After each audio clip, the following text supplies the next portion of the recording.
तो बाबा रामदेव की कंपनी पतंजलि एक बार फिर मुश्किलों में आ चुकी है, चर्चाओं का विषय बन चुकी है। बीते दिनी सुप्रीम कोर्ट ने बड़ा एक फैसला सुनाते हुए पतंजलि को सख्त आदेश दिए हैं कि ये काम बंद कर दो, वरना आपके खिलाफ सख्त सख्त कार्रवाई हो सकती है। दरअसल पतंजलि अपने आप में एक इस तरीके की कंपनी है जो ये दावा करती है, अपने कई बार प्रिंट एड्स में पतंजलि ने ये दावे किए हैं कि उनकी प्रोडक्ट का इस्तेमाल करने से कई बीमारियां जैसे डायबिटीज या फिर अल्जाइमर्स, अस्थमा जैसी बीमारियां ठीक हो सकती हैं। सिर्फ इतना ही नहीं, जब भारत या पूरी दुनिया में जब कोविड आया था, तब कोरोना के समय में भी पतंजलि के प्रोडक्ट्स के द्वारा, विज्ञापनों के द्वारा यह दावा किया जाता था कि पतंजलि की दवा का इस्तेमाल करने से कोविड ठीक हो सकता है, कोविड वैक्सीन सरासर गलत है। यानी एक तरीके से एलोपैथी वर्सेस आयुर्वेद की एक जो जंग छिड़ चुकी थी पतंजलि के विज्ञापनों के द्वारा। अब सुप्रीम कोर्ट ने एक फैसला सुनाते हुए कहा कि पतंजलि को सख्त सख्त आदेश दिए हैं कि इस तरीके का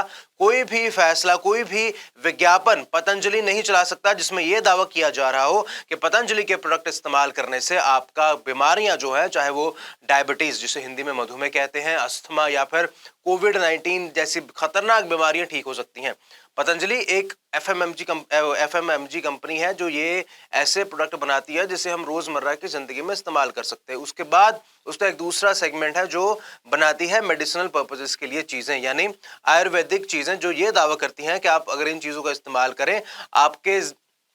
जीवन में कुछ चीजें सुखी हो सकती हैं। जैसे डाबर एक कंपनी है, डाबर कंपनी अलग अलग चूर्ण बनाती है, च्यवनप्राश बनाती है, इस तरीके के प्रोडक्ट्स पतंजलि भी बनाती है। अब उन्हीं प्रोडक्ट्स में जब उसकी प्रिंट मीडिया या फिर डिजिटल मीडिया में एड्स आती है, या फिर पतंजलि के जो ब्रांड एम्बेसडर है, प्रमोटर है बाबा रामदेव, और उनके सीईओ बालकृष्ण जब प्रेस कॉन्फ्रेंस करते हैं तब ये दावा करते हैं कि पतंजलि के प्रोडक्ट एलोपैथी से बेटर है, यानी Ayurvedic science is much better than medicinal science. अब इस दावे को लेकर सुप्रीम कोर्ट में याचिका दायर की गई थी इंडियन मेडिकल एसोसिएशन के द्वारा। जिसके बाद अलग अलग सुनवाई हुई है, जिसके बाद अभी हाल ही में सुप्रीम कोर्ट ने फैसला सुनाते हुए कहा है कि पतंजलि अपने इस तरीके के विज्ञापन नहीं दे सकती जिससे लोगों के मन में द्वेष पैदा हो, क्योंकि कोर्ट ने साफ तौर पर कहा है कि इस तरह के भ्रामक एड्स, इस तरह के मिसलीडिंग एड्स देश को धोखा देने के लिए बनाए जा रहे हैं। इनको तुरंत प्रभाव से बंद किया जाए,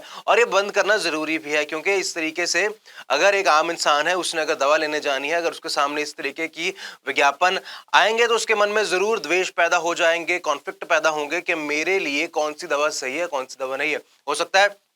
डॉक्टर ने उसे जिस एलोपैथी मेडिसिन का इस्तेमाल करने की सलाह दी हो, वो ये ऐड देखकर इस्तेमाल ना करे और आयुर्वेदिक मेडिसिन की तरफ चला जाए। हालांकि आयुर्वेदिक साइंस भी अपने आप में सही है, लेकिन उसका प्रभाव या उसका असर शरीर पे बहुत समय लेता है आयुर्वेदिक मेडिसिन शरीर में सही तरीके से काम करने में। वहीं अगर एलोपैथी की बात करें तो वो उसका जो टाइम पीरियड होता है वो जल्दी हो जाती है। हो सकता है कि इस तरीके की एड्स देख कर कोई मरीज